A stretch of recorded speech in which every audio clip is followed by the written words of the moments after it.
Next लिखो बेटा 5th point, agreement must not be such, agreement must not be such, heading है बेटा है agreement must not be such which have already been declared void। Slide विच देखो बेटा power point which तुहानू नजर आ रहे point, agreement must not be such which have already been declared void under any law,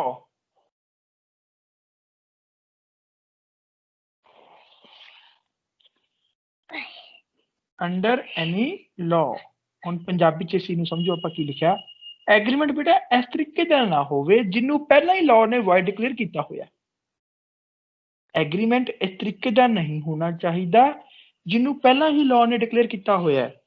ਜਿਵੇਂ ਬੇਟਾ ਇਹਦੇ ਨਾਲ ਨਾ ਤੁਹਾਨੂੰ ਮੈਂ ਕਈ ਐਗਜ਼ਾਮਪਲਾਂ ਦਊਂਗਾ। ਇੱਕ ਨਾ ਪੂਰਾ ਚੈਪਟਰ ਪੜ੍ਹਨਾ ਆਪਾਂ ਵਾਈਡ ਐਗਰੀਮੈਂਟਸ, ਸੈਕਸ਼ਨ 24 ਤੋਂ ਸ਼ੁਰੂ ਹੋਏਗਾ ਔਰ ਸੈਕਸ਼ਨ 30 ਤੱਕ ਜਾਏਗਾ। ਔਰ ਉਹਦੇ ਵਿੱਚ ਨਾ ਪਹਿਲਾਂ ਹੀ ਜਿਹੜਾ ਹੈਗਾ ਮਤਲਬ ਕੰਟਰੈਕਟ ਐਕਟ ਦੇ ਵਿੱਚ ਪਹਿਲਾਂ ਹੀ ਲਿਖਿਆ ਹੋਇਆ ਵੀ ਇਹ ਇਸ ਤਰੀਕੇ ਦਾ ਅਗਰ ਤੁਸੀਂ ਕੰਟਰੈਕਟ ਕਰੋਗੇ ਨਾ ਜਾਂ ਇਸ ਤਰੀਕੇ ਦਾ ਤੁਸੀਂ ਐਗਰੀਮੈਂਟ ਕਰੋਗੇ, ਕੰਟਰੈਕਟ ਨਹੀਂ ਕਹਿਣਾ, ਇੱਕ ਇਸ ਤਰੀਕੇ ਦਾ ਅਗਰ ਤੁਸੀਂ ਐਗਰੀਮੈਂਟ ਕਰੋਗੇ ਤਾਂ ਉਹ ਐਗਰੀਮੈਂਟ ਕੀ ਹੋਏਗਾ, ਉਹ ਵਾਈਡ ਹੋਏਗਾ। ਇਟ ਮੀਨਸ ਕਿ ਉਹਨੂੰ ਲਾਅ ਕਦੇ ਵੀ ਇਨਫੋਰਸ ਨਹੀਂ ਕਰੇਗਾ, ਉਹ ਸਿਰਫ ਇੱਕ ਕਾਗਜ਼ ਦਾ ਟੁਕੜਾ ਹੋਏਗਾ, उनकी कोई वैल्यू नहीं होगी। मैं तुम्हें एक सिंपल एग्जांपल दूंगा बेटे, लिखो फॉर एग्जांपल, ये ना बेटे मैंने ऊपर एक स्लाइड भी बनाई है, मैं एक मिनट लिख लेना।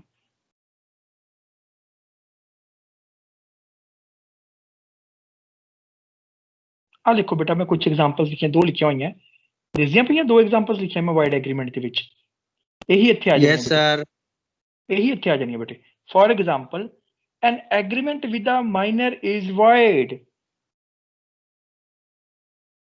an agreement with the minor is void।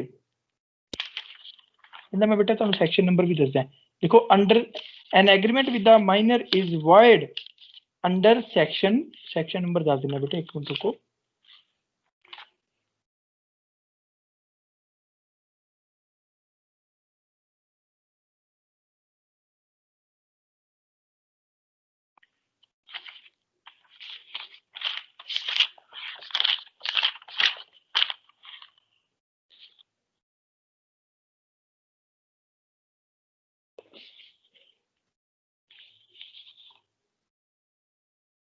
इनका बेटा सेक्शन नंबर मैं बाद च दस दूंगा, एक बार बस इन्ना लिख लो, an agreement with the minor is void, ठीक है। सेक्शन नंबर बाद च बेटा ढूंढ के दसांगा। नेक्स्ट लिखो, नेक्स्ट एग्जांपल मैं दिती है,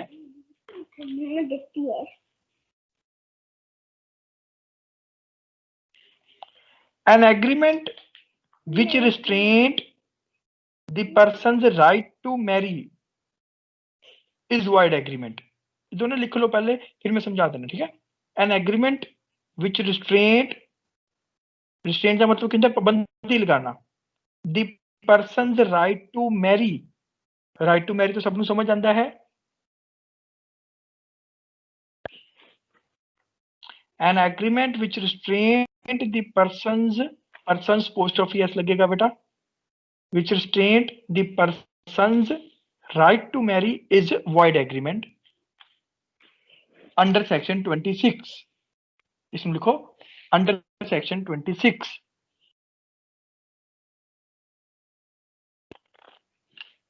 एक होर लिख लो, an agreement without, एक होर एग्जांपल लिख लो, तीन एग्जांपल लिखा जी 1 2 3, ठीक है। थर्ड एग्जांपल लिखो, an agreement without consideration is also a void agreement।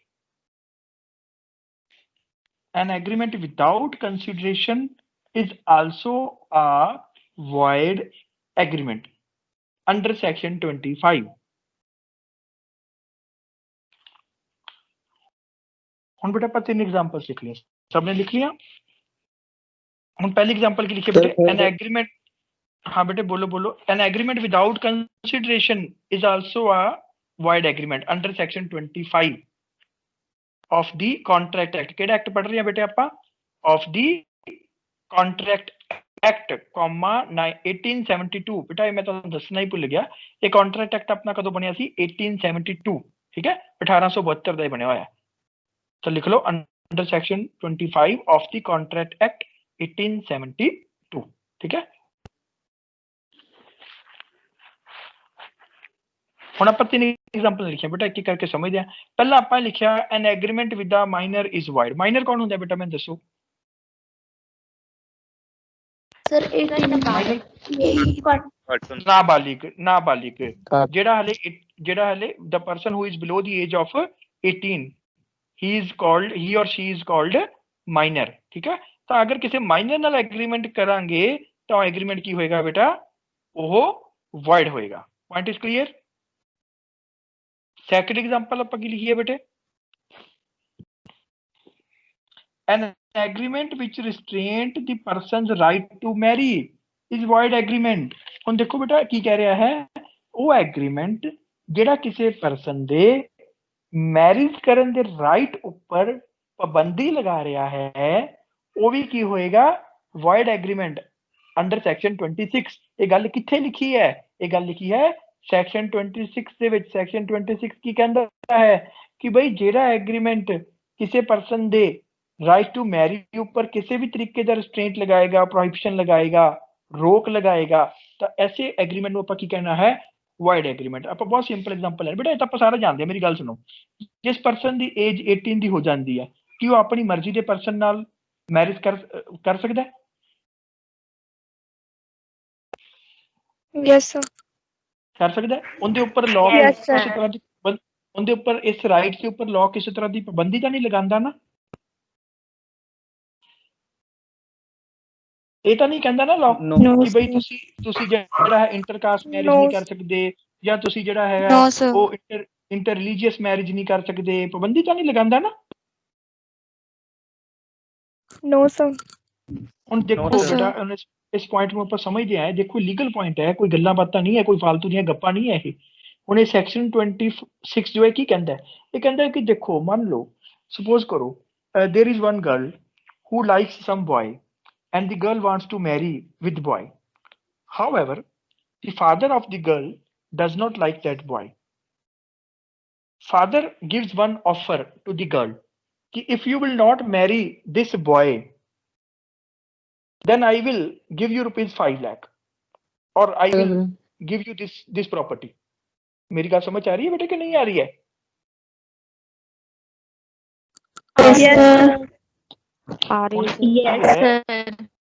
हाँ प्रवीण तू की कहना बेटा, तू हैंड रेज किया, कोई प्रॉब्लम है?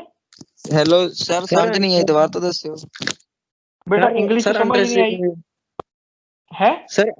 अंडर सेक्शन 26 का मतलब क्या है सर? बेटा ਉਹੀ ਤਾਂ ਦੱਸੀ ਜਾਂਦਾ ਸੈਕਸ਼ਨ 26 ਕੀ ਕਹਿੰਦਾ ਹੈ।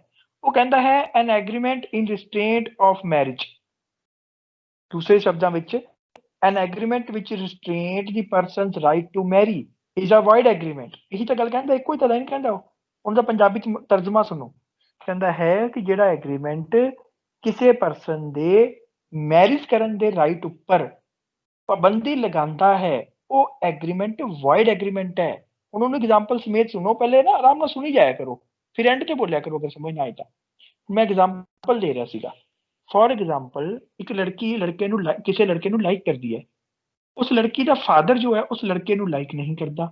ਲੜਕੀ ਉਸ ਲੜਕੇ ਨਾਲ ਮੈਰਿਜ ਕਰਨਾ ਚਾਹੁੰਦੀ ਹੈ, ਫਾਦਰ ਨਹੀਂ ਚਾਹੁੰਦਾ ਕਿ ਮੇਰੀ ਲੜਕੀ ਇਸ ਲੜਕੇ ਨਾਲ ਮੈਰਿਜ ਕਰੇ। ਤਾਂ ਫਾਦਰ ਲੜਕੀ ਨੂੰ ਕਹਿੰਦਾ ਹੈ ਕਿ ਅਗਰ ਤੂੰ ਇਸ ਲੜਕੇ ਨਾਲ ਮੈਰਿਜ ਨਾ ਕਰੇ ਤਾਂ ਮੈਂ ਤੈਨੂੰ ਇਹ ਆਪਣੀ ਜ਼ਮੀਨ ਦੇ ਦਾਂਗਾ, ਆਪਣੀ ਪ੍ਰਾਪਰਟੀ ਦੇ ਦਾਂਗਾ, ਜਾਂ ਮੈਂ ਤੈਨੂੰ ਇੰਨਾ ਪੈਸਾ ਦੇ ਦਾਂਗਾ। ਲੜਕੀ ਕਹਿੰਦੀ ਹੈ ਮੈਨੂੰ ਯਕੀਨ ਨਹੀਂ ਹੈ, ਤੁਸੀਂ ਇਸ ਗੱਲ ਨੂੰ ਲਿਖ ਕੇ ਦਿਓ ਮੈਨੂੰ। ਉਹ ਦੋਨੇ ਜਿਹੜਾ ਹੈ ਲਿਖਤੀ ਸਾਰਾ ਕੁਝ ਕਰ ਲੈਂਦੇ ਹੈ, ਗਵਾਹੀ ਵੀ ਪਵਾ ਲੈਂਦੇ ਹੈ, ਸਾਈਨ ਵੀ ਹੋ ਜਾਂਦੇ ਹੈ, ਅਟੈਸਟਿੰਗ ਵਿਟਨੈਸ ਤੇ ਵੀ ਸਾਈਨ ਹੋ ਜਾਂਦੇ ਹੈ, ਮਤਲਬ ਜਿਹੜੇ ਮੌਕੇ ਤੇ ਗਵਾਹ ਮੌਜੂਦ ਹੈ। ਠੀਕ ਹੈ ਜੀ। ਔਰ ਲੜਕੀ ਜਿਹੜੀ ਹੈ ਉਸ ਲੜਕੇ ਨਾਲ ਮੈਰਿਜ ਨਹੀਂ ਕਰਦੀ, ਉਹ ਕਿਸੇ ਹੋਰ ਪਰਸਨ ਦੇ ਨਾਲ ਮੈਰਿਜ ਕਰ ਲੈਂਦੀ ਹੈ। ਹੁਣ ਜਿਹੜੀ ਲੜਕੀ ਹੈ ਉਹ ਇਹ ਕਹਿੰਦੀ, ਉਹ ਚਾਹੁੰਦੀ ਹੈ ਕਿ ਤੁਸੀਂ ਬਈ ਮੈਨੂੰ ਹੁਣ ਪੈਸੇ ਦਿਓ ਜੋ ਤੁਸੀਂ ਮੇਰੇ ਨਾਲ ਪ੍ਰੋਮਿਸ ਕੀਤਾ ਸੀਗਾ। ਫਾਦਰ ਪੈਸੇ ਦੇਣ ਤੋਂ ਪਿੱਛੇ ਹੋ ਜਾਂਦੇ ਹੈ। ਲੜਕੀ ਜੋ ਹੈ ਉਹ ਐਗਰੀਮੈਂਟ ਦੀ ਜਿਹੜੀ ਉਹ ਐਗਰੀਮੈਂਟ ਹੈ ਉਹ ਲੈ ਕੇ ਕੋਰਟ ਵਿੱਚ ਚਲੀ ਜਾਂਦੀ ਹੈ, ਉੱਥੇ ਕੇਸ ਫਾਈਲ ਕਰ ਦਿੰਦੀ ਹੈ ਫਾਦਰ ਦੇ ਖਿਲਾਫ। ਕਹਿੰਦੀ ਹੈ ਕਿ ਦੇਖੋ ਮੇਰੇ ਫਾਦਰ ਨੇ ਮੇਰੇ ਨਾਲ ਪ੍ਰੋਮਿਸ ਕੀਤਾ ਸੀਗਾ ਦੈਟ ਅਗਰ ਮੈਂ ਇਸ ਲੜਕੇ ਨਾਲ ਮੈਰਿਜ ਨਾ ਕਰਾਂ ਮੇਰੀ ਮਨਪਸੰਦ ਦੇ ਲੜਕੇ ਦੇ ਨਾਲ ਤਾਂ ਇਹ ਮੈਨੂੰ 5 ਲੱਖ ਰੁਪਇਆ ਦੇਣਗੇ, ਹੁਣ ਇਹ ਮੈਨੂੰ ਦੇ ਨਹੀਂ ਰਹੇ। ਕੀ ਇਹ ਐਗਰੀਮੈਂਟ ਵੈਲਿਡ ਸੀਗਾ? No sir, no. जज साहब कहेंगे ਜੱਜ ਸਾਹਿਬ ਕਹਿਣਗੇ ਨਹੀਂ ਬਈ ਇਹ ਐਗਰੀਮੈਂਟ ਜਿਹੜਾ ਹੈ ਇਹ ਤਾਂ ਅੰਡਰ ਸੈਕਸ਼ਨ 26 ਵਾਈਡ ਐਗਰੀਮੈਂਟ ਹੈ, ਇਹਨੂੰ ਤਾਂ ਲਾ ਇਨਫੋਰਸ ਕਰੇਗਾ ਹੀ ਨਹੀਂ, ਇਹ ਤਾਂ ਸਿਰਫ ਇੱਕ ਕਾਗਜ਼ ਦਾ ਟੁਕੜਾ ਹੈ।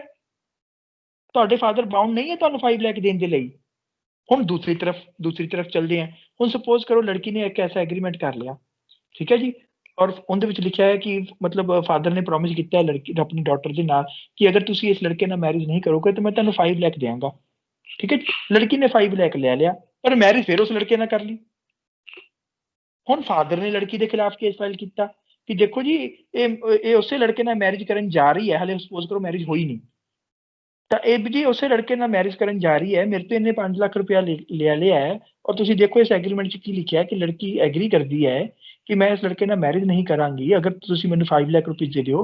ਔਰ ਤੁਸੀਂ ਦੇਖੋ ਦੇਖੋ ਮੈਂ ਇਹਨੂੰ 5 ਲੱਖ ਰੁਪਏ ਦਿੱਤੇ ਆ, ਮੇਰੇ ਕੋਲ ਵੀਡੀਓ ਹੈ, ਮੇਰੇ ਕੋਲ ਇਸ ਗੱਲ ਦੇ ਵਿਟਨੈਸ ਹੈ, ਪਰ ਫਿਰ ਉਸ ਲੜਕੀ ਮੇਰੀ ਡਾਟਰ ਹੈ ਜਿਹੜੀ ਉਸ ਲੜਕੇ ਨਾਲ ਮੈਰਿਜ ਕਰਨ ਜਾ ਰਹੀ ਹੈ, ਤੁਸੀਂ ਇਹਨੂੰ ਰੋਕੋ। ਕੀ ਕੋਰਟ ਰੋਕੇਗੀ ਉਸ ਮੈਰਿਜ ਨੂੰ? No, sir. No again no. Court की कहेगी जज साहब की कहेंगे तो ਬਈ ਜਿਹੜਾ ਤੁਸੀਂ ਇਹ ਮੇਰੇ ਸਾਹਮਣੇ ਐਗਰੀਮੈਂਟ ਰੱਖ ਰਹੇ ਹੋ, ਚਾਹੇ ਤੁਸੀਂ ਇਹਨੂੰ ਸਟੈਂਪ ਪੇਪਰ ਤੇ ਲਿਖਿਆ ਹੈ, ਚਾਹੇ ਤੁਸੀਂ ਇਹਦੇ ਵਿੱਚ ਵਿਟਨੈਸ ਵੀ ਪਾ ਲਏ ਹੈ, ਚਾਹੇ ਤੁਸੀਂ ਸਾਰੀਆਂ ਗੱਲਾਂ ਰਿਟਨ ਵਿੱਚ ਕੀਤੀਆਂ ਹੈ, but still this agreement is void. This agreement is not enforceable by law because section 26 has already declared state of marriage. Sorry beta phone आ गया सीगा। जज साहब कहेंगे because section 26 has already declared that agreement in restraint of marriage is a void agreement. You cannot restrict any person's right to marry. ਤੁਸੀਂ ਕਿਸੇ person ਦੇ right to marriage ਉੱਪਰ ਪਾਬੰਦੀ ਨਹੀਂ ਲਗਾ ਸਕਦੇ, ਔਰ ਅਗਰ ਲਗਾਓਗੇ ਤਾਂ ਐਸਾ ਐਗਰੀਮੈਂਟ ਕੀ ਹੋਏਗਾ? void एग्रीमेंट होएगा। हाँ प्रवीण ਹੁਣ ਦੱਸ, ਹੁਣ ਤੈਨੂੰ समझ आया कि नहीं आया? यस सर आ गया सर। मैं ये पूछ रहा था सेक्शन 26 का मतलब क्या होता है? ये लगता है सेक्शन। बेटा ਜਿਹੜੀ ਗੱਲ ਕਾਨੂੰਨ ਨੇ ਕਹਿਤੀ ਉਹ ਤਾਂ ਲੱਗਦੀ ਹੀ ਲੱਗਦੀ ਹੈ, ਔਰ ਕਾਨੂੰਨ ਤੋਂ ਉੱਪਰ ਤਾਂ ਤੁਸੀਂ ਜਾ ਨਹੀਂ ਸਕਦੇ। ਯੈਸ ਸਰ ਕਾਨੂੰਨ ਕੋਈ ਮਜ਼ਾਕ ਤਾਂ ਹੈ ਨਹੀਂਗਾ। ਹੁਣ ਤੁਸੀਂ ਦੇਖੋ ਰੋਡ ਤੇ ਜਾ ਰਹੇ ਹੋ ਤੇ ਤੁਸੀਂ ਉੱਥੇ ਰਾਈਟ ਸਾਈਡ ਜਾ ਰਹੇ ਹੋ, ਤੁਹਾਨੂੰ ਪੁਲਿਸ ਵਾਲਾ ਫੜ ਲੈਂਦਾ ਹੈ ਤੇ ਤੁਸੀਂ ਕੋ ਲੈ ਵੀ ਲੱਗੂਗਾ ਹੀ ਲੱਗੂਗਾ। ਲੈਫਟ ਤੇ ਜਾਣਾ ਜ਼ਰੂਰੀ ਹੈ ਕਿ ਇਹ ਲੱਗੂਗਾ? ਲੱਗਣਾ ਹੀ ਹੈ ਬੇਟੇ। ਜਿਹੜੇ ਕਾਨੂੰਨ ਬਣ ਗਿਆ ਤੇ ਉਹ ਕਾਨੂੰਨ ਤਾਂ ਲਾਗੂ ਹੋਣਾ ਹੀ ਹੈ ਬੇਟੇ। ਓਕੇ ਸਰ ਉੱਥੇ ਕੋਈ ਚੁਆਇਸ ਤਾਂ ਹੈ ਨਹੀਂ ਨਾ ਤੁਹਾਡੀ। ਹੁਣ ਜਦੋਂ ਕਾਨੂੰਨ ਕਹਿੰਦਾ ਕਿ ਤੁਸੀਂ ਹੈਲਮਟ ਪਹਿਨ ਕੇ ਜਿਹੜਾ ਹੈ ਬਾਈਕ ਚਲਾਓ, ਔਰ ਅਗਰ ਪੁਲਿਸ ਵਾਲਾ ਆਪਾਂ ਨੂੰ ਪਕੜ ਲੇ ਤੇ ਤੁਸੀਂ ਕਹੋ ਜੀ ਨਹੀਂ ਇਹ ਕਿੱਥੇ ਲਿਖਿਆ ਜੀ ਇਹ ਕਾਨੂੰਨ ਲੱਗੂਗਾ ਹੀ ਲੱਗੂਗਾ। ਬੇਟਾ ਜਿਹੜਾ ਕਾਨੂੰਨ ਬਣਿਆ ਤਾਂ ਲਾਗੂ ਹੋਣਾ ਹੀ ਹੈ, ਇੰਪਲੀਮੈਂਟ ਹੋਣਾ ਹੀ ਹੈ। Point is clear or not? Yes sir yes. Okay sir okay. ਠੀਕ ਹੈ ਬੇਟਾ। ਆਪਾਂ ਬੇਟਾ ਜਿਹੜਾ ਹੈਗਾ ਹੈ ਸਾਰੇ ਆਪਾਂ ਐਸੈਂਸ਼ੀਅਲਸ ਪੜ੍ਹ ਲਏ। ਆਪਾਂ ਦੁਬਾਰਾ ਇੱਕ ਵਾਰ ਰਿਪੀਟ ਕਰ ਲੈਂਦੇ ਹਾਂ। ਸਲਾਈਡ ਨੰਬਰ 8 ਤੇ ਜਾਂਦੇ ਹਾਂ। ਸੋ ਦਿਸ ਇਜ਼ ਸਲਾਈਡ ਨੰਬਰ 8। ਦੇਖੋ ਧਿਆਨ ਨਾਲ ਕੀ ਕਹਿੰਦਾ ਹੈ ਕਿ what are the essentials for a valid contract? ਕੀ ਸ਼ਰਤਾਂ ਹੈ ਵੈਲਿਡ ਕੰਟਰੈਕਟ ਦੀਆਂ, ਜਾਂ ਕਦੋਂ ਕੋਈ ਐਗਰੀਮੈਂਟ ਜੋ ਹੈ ਉਹ ਕੰਟਰੈਕਟ ਬਣੇਗਾ। ਕੀ ਕਹਿੰਦੇ ਬਈ ਸਿਰਫ ਇੱਕ ਐਸਾ ਐਗਰੀਮੈਂਟ ਜੋ ਸੈਕਸ਼ਨ 10 ਦੀਆਂ ਕੰਡੀਸ਼ਨਸ ਪੂਰੀਆਂ ਕਰੇਗਾ ਉਹੀ ਜੋ ਵੈਲਿਡ ਐਗਰੀਮੈਂਟ ਹੋਏਗਾ, ਜਾਂ ਫਿਰ ਉਸ ਨੂੰ ਫੋਰਸ ਕਰੇਗਾ। ਠੀਕ ਹੈ, ਗੱਲ ਨੂੰ ਆਪਾਂ ਕਹਿਣਾ ਹੁੰਦਾ ਉਹਨੂੰ ਜਿਹੜੇ ਮਰਜ਼ੀ ਲਫ਼ਜ਼ਾਂ 'ਚ ਕਹਿ ਲਿਓ। ਠੀਕ ਹੈ। ਸੋ ਪਹਿਲਾ ਪੁਆਇੰਟ ਕੀ ਸੀਗਾ? There must be 2 parties. दूसरा पॉइंट की सीगा both parties must be competent to contract. Third की सीगा there must be lawful consideration and lawful object in the agreement. फिर फोर्थ की सीगा कि consent of both the parties must be free. और फिफ्थ की सीगा कि agreement must not be such which have already been declared void by या under any law. My point is clear beta? No. Section 10 is clear Yes. to everybody? Yes, sir. If Yes, अगर sir. किसी Yes, को sir. clear नहीं है, अगर किसी को clear sir नहीं है तो रिपीट वो कर दो। पंजे शर्तां रिपीट करदा। कर दो जी। हाँ, पहला तो यह है बेटे भी उस एग्रीमेंट हर एक एग्रीमेंट ਦੇ ਵਿੱਚ ਘੱਟੋ ਘੱਟ ਦੋ ਪਾਰਟੀਆਂ ਹੋਣੀਆਂ ਚਾਹੀਦੀਆਂ। ਦੋ ਤੋਂ ਜ਼ਿਆਦਾ ਹੋ ਸਕਦੀਆਂ, ਦੋ ਤੋਂ ਘੱਟ ਨਹੀਂ ਹੋ ਸਕਦੀਆਂ। ਕੋਈ ਪਰਸਨ ਆਪਣੇ ਆਪ ਨਾਲ ਕੰਟਰੈਕਟ ਨਹੀਂ ਕਰ ਸਕਦਾ।